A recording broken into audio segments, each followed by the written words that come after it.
Isabelle Huppert décolorée, l'actrice abandonne rôle légendaire. Le 7e art demande parfois de nombreux sacrifices. Isabelle Huppert, par exemple, a dû se séparer de son rôle légendaire pour pouvoir intégrer le cast du film Les Syndicalistes de Jean-Paul Salomé, en tant qu'héroïne. Dans ce long métrage, qui sort en salles obscures le 1er mars prochain. La comédienne incarne Maureen Kearney, déléguée CFDT chez Areva, qui, en 2012, est devenue lanceuse d'alerte pour dénoncer un secret d'État qui a secoué l'industrie du nucléaire en France. Une histoire vraie qui aura nécessité, pour l'actrice, un petit relooking puisqu'il a fallu coller au trait de la principale concernée, qui a les cheveux blonds. Dans le film, elle donne la réplique à Yvan Attal, Marina Foï et Grégory Gadebois.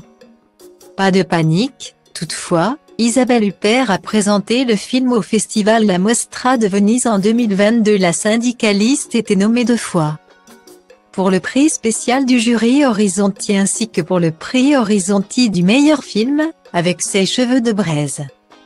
Il s'agissait donc, certainement, d'une perruque très bien réalisée.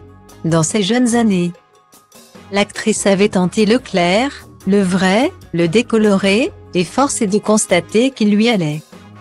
Quoi qu'il arrive, à merveille. En tout début de carrière, que ce soit dans César et Rosalie de Claude Sautet ou dans Les Valseuses de Bertrand Blier. Elle était, par exemple, blonde comme les blés.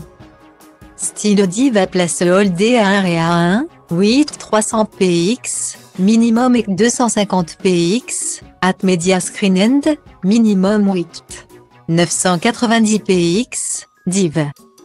À place Hold A1 et A1, 8 620 px, minimum et 350 px, style. On peut dire qu'elle ne chôme pas. Tout comme son alias fictif dans la série 10%. Isabelle Huppert n'a pas une minute pour elle.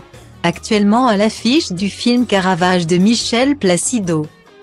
Mais aussi du documentaire Par cœur, la géniale comédienne de 69 ans, maman de Lolita Chama, sera très prochainement, à nouveau, présente sur grand écran dans La Syndicaliste.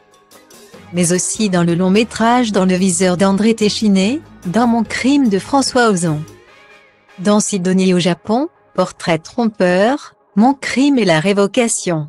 Elle va également tourner pour Le génie de l'horreur à l'italienne. Dario Argento, en 2024. Sacré agenda.